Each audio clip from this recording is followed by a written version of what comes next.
დაკითხვაზეა სამი მოწმე. A, B, C.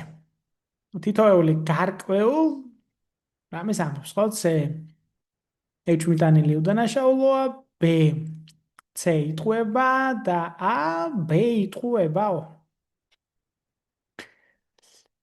ცნობილია, რომ მხოლოდ ერთი მათგანის ნათქვამი არის ტყუილი და დამატებით რომელი ფაქტი აუცილებელი იმისათვის, რომ დადასტურდეს H-მიტანილის უდანაშაულობა. აქ ახლა ჩვენ გვაქვს წინადადებები იდეაში, რომლებიც ერთმანეთზე არის დამოკიდებული, ხო, რაღაც ჯაჭვური რეაქცია გვაქვს.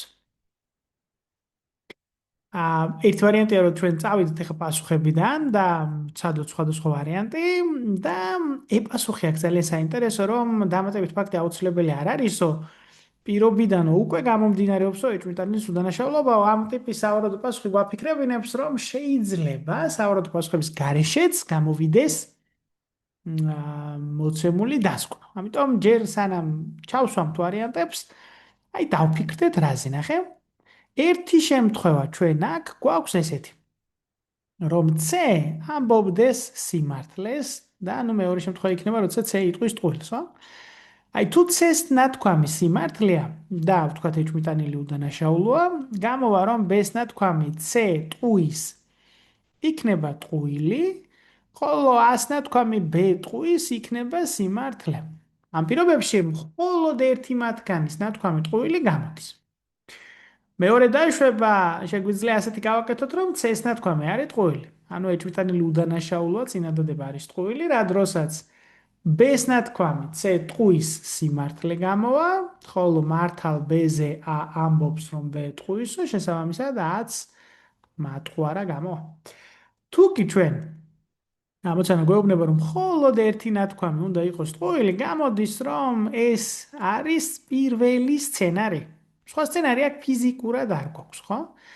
აქედან გამომდინარე, თუ კი მხოლოდ ერთი მათგანის ნათქვამია ტყუილი, ეს არის B-ს ნათქვამი, ამ შინაარსისთვის ჩვენ სავარაუდო პასუხები საერთოდ არ დაგვჭირდა, ხო? იმიტომ რომ მეორე შემთხვევაში ორი ტყუილი გამოდის, ეს ვარიანტი არ მუშაობს, სადაც ერთი ტყუილი გამოდის, ის ვარიანტი მუშაობს. და ამ დროს ჩვენ უკვე ვადგენთ, რომ H-მიტანილი უდანაშაულოა. ამიტომ დამატებითი ფაქტი არ გვჭირდება ჩვენ, თვითონ ვადგენთ, ვინ იტყუება და ეს არის B და ამიტომ ამ ამოცანაში E პასუხი გამოვა სწორი.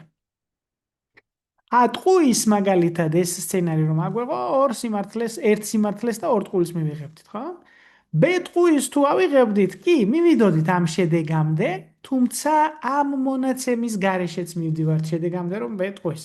სხვანაირად ერთი ნათქვამი ტყუილი არ გამოვიდოდა. C ტყუის ანალოგიურად გაგვიყვანდა არასასურველ შედეგზე. დამნაშავე ამ სამი მოწმიდან ერთ-ერთია საერთოდ არ გვაძლევს და E პასუხი გამოვა სწორი.